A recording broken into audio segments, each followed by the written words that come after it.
প্রথমে বয়স্ক ব্যক্তিদের খাবার এবং পানীয় দেওয়া, অতঃপর ডান দিক হতে একজন করে খাবার পরিবেশন করবেন। এই যখন অনুষ্ঠানের খাবার হয়, মনে করেন ইফতারি খাবার, এইরকম বিভিন্ন অনুষ্ঠানে যখন খাবার হয়, এই সর্বপ্রথম কাদেরকে দেওয়ার চেষ্টা করবেন? বয়স্ক ব্যক্তি, বোঝার চেষ্টা করবেন। আর এর চাইতে বড় বিষয় হলো সেটা হচ্ছে ডান দিক থেকে খাবার দেওয়া। কোন দিক হতে? ডান দিক হতে খাবার দেওয়া। আনাস ইবনে মালিক রাদিয়াল্লাহু তাআলা আনহু হতে বর্ণিত হাদিসটা বোঝার চেষ্টা করুন, অনেক গুরুত্বপূর্ণ হাদিস। তিনি বলছেন, আল্লাহ রাসূল মুহাম্মদ সাল্লাল্লাহু আলাইহি ওয়াসাল্লাম এর জন্য একটি বকরির দুধ দহন করা হলো। কিসের দুধ?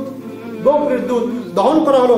তখন তিনি আনাস ইবনে মালিক রাদিয়াল্লাহু তাআলা আনহু এর ঘরে অবস্থান করছিলেন এবং সেই দুধের সঙ্গে আনাস ইবনে মালিকের বাড়িতে কুয়ার পানি মিশালো। দুধের সাথে কি মিশালো?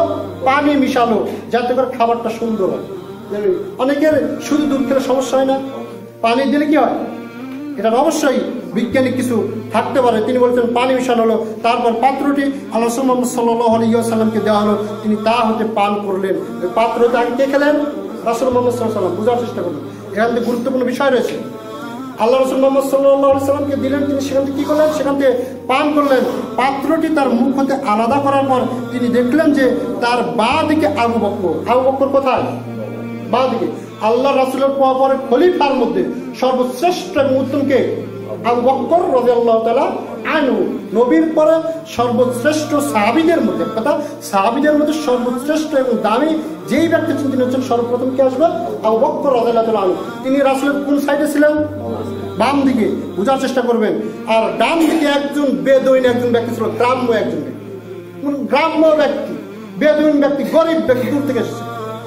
পাত্রটি তিনি হয়তো বেদুইনের দিকে দিবেন আকাঙ্ক্ষা করছেন। আল্লাহ রাসূল মুহাম্মদ সাল্লাল্লাহু আলাইহি ওয়াসাল্লামের ডানে যেহেতু বেদুইন রয়েছে, সেহেতু তিনি আশা করতেছেন যে আমি আগে কাকে দিব?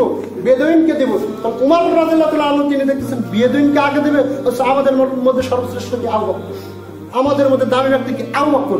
তাই তিনি বলছেন, উমর রাদিয়াল্লাহু তাআলা আনহু বলেন, হে আল্লাহর রাসূল, আবু বকর রাদিয়াল্লাহু তাআলা আনহু তো আপনার পাশেই বসা, সাথে লাগালাগি বসা, আবু বকর তো আপনার পাশেই বসা, তাকে আগে পাত্রটি দিন। কে বলতেছেন? উমর রাদিয়াল্লাহু তাআলা। কার ব্যাপারে? আবু বকরের ব্যাপারে। আবু বকর কোথায় আছেন? বাম পাশে রয়েছেন। কার? রাসূল মুহাম্মদ সাল্লাল্লাহু আলাইহি ওয়াসাল্লাম। ডান পাশে কে রয়েছে? একজন বেদুইন, একজন গ্রাম্য একজন ব্যক্তি। তিনি বেদুইনকে রাসূল মুহাম্মদ সাল্লাল্লাহু আলাইহি ওয়াসাল্লাম পাত্রটি দিলেন, যে তার ডান পাশে বসেছিল, অতঃপর তিনি বললেন, ডান দিকের লোক হচ্ছে বেশি হকদার, এটা হচ্ছে তার হক। হকের ব্যাপারে যদি একটু যদি অবহেলা করেন, কাল কিয়ামতের দিন ওই বেদুইন আপনার ওই মনে করেন আমি একজন দামি মানুষ মনে করতেছেন, আপনার দৃষ্টিকোণ থেকে মনে করছেন আমি একজন দামি মানুষ, আর এই ব্যক্তি হচ্ছে মনে করেন ফকির মানুষ, গরিব মানুষ, দরিদ্র মানুষ। এখন ভালোবেসে আগে আগে আমাকে দিলেন, হকটা ছিল ওই ব্যক্তি, তিনি ছিলেন ডান দিকে, হকটা ছিল ওই ব্যক্তি। কাল কিয়ামতের দিন লঙ্গি ধরে ধরার পরে আমরা হক নষ্ট করছে, হকটা বুঝে দাও, সেদিন কি অবস্থা হবে আপনার? কিয়ামতের দিন কঠিন ব্যাপার। হকের ব্যাপারে আপনি অবহেলা করবেন না, খুবই কঠিন ব্যাপার। তিনি বলতেছেন যে এটা হচ্ছে ডান দিকে যিনি থাকবেন তিনি হচ্ছে বেশি হকের। হাদিস সহিহ বুখারী 2652 নম্বর হাদিস, 2571 নম্বর হাদিস, 5612 নম্বর হাদিস, ইসলামিক ফাউন্ডেশন যে সাবন সহিহ বুখারী 2198 নম্বর হাদিস। সাউদ সাইদ রাদিয়াল্লাহু তাআলা আনহু তিনি বলেন, নবী করিম সাল্লাল্লাহু আলাইহি ওয়াসাল্লাম এর নিকট একটি পিয়ালা আনা হলো, তিনি তা হতে পান করলেন।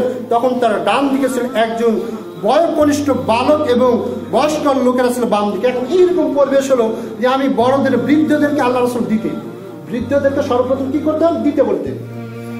সেই বৃদ্ধ ডান দিকে বসা থাকতে হবে। ডান দিকে আছে এই মনে করেন বালক বাচ্চা, ছোট বাচ্চা, ইনি ডান দিকে আছেন, আর বাম দিকে আছে ওই যে দেখেন বৃদ্ধ বাচ্চা, বৃদ্ধ ব্যক্তি। এখন খাবারের আয়োজন করা হলো, এখন কি করবেন? ডান দিক হতে দিবেন না বৃদ্ধার থেকে দিবেন? এই যে একটা বিষয় চলে আসলো, তখন এইরকম পরিবেশ আসলো, তখন তার ডান দিক থেকে একজন বয়োকনিষ্ঠ বালক আর বাম দিকে ছিল বৃদ্ধ ব্যক্তি। তিনি বললেন, হে বালক, তুমি কি আমাকে অবশিষ্ট পানিটুকু বয়স্কদের দেওয়ার জন্য অনুমতি দিবে?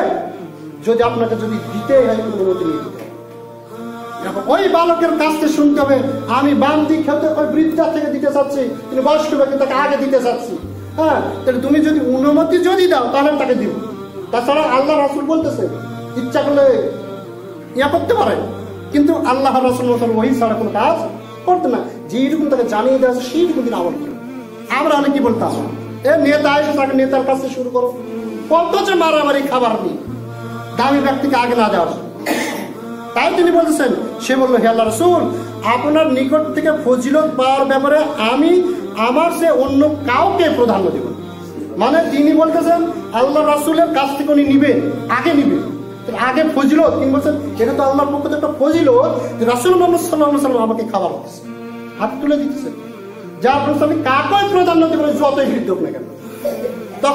তখন অতঃপর তিনি তাই করলেন, প্রদান করলেন, মানে ওই বাচ্চার থেকে তিনি শুরু করলেন। সুবহানাল্লাহ। এই হাদিসটা সহিহ বুখারী 2351 নম্বর হাদিস, 2602 নম্বর হাদিস, ইসলামিক ফাউন্ডেশন স্থাপন সহিহ বুখারী 2197 নম্বর হাদিস। এই সমস্ত হাদিসের আলোকে যেটা আমরা পেলাম সেটা হচ্ছে এই ক্ষেত্রে আরেকটি যে বিষয় এখান থেকে মুহাদ্দিসিন কেরাম যে উল্লেখ করছে সেটা হচ্ছে সর্বপ্রথম ওখানকার ভিতর যদি সর্বপ্রথম কোনো ব্যক্তি যদি পরেশগার ব্যক্তি থাকে তাহলে তাকে খাওয়াবেন। কেননা পৃথিবীর মধ্যে সর্বশ্রেষ্ঠ পরেশগার ব্যক্তি হচ্ছেন মুহাম্মদ সাল্লাল্লাহু আলাইহি ওয়াসাল্লাম।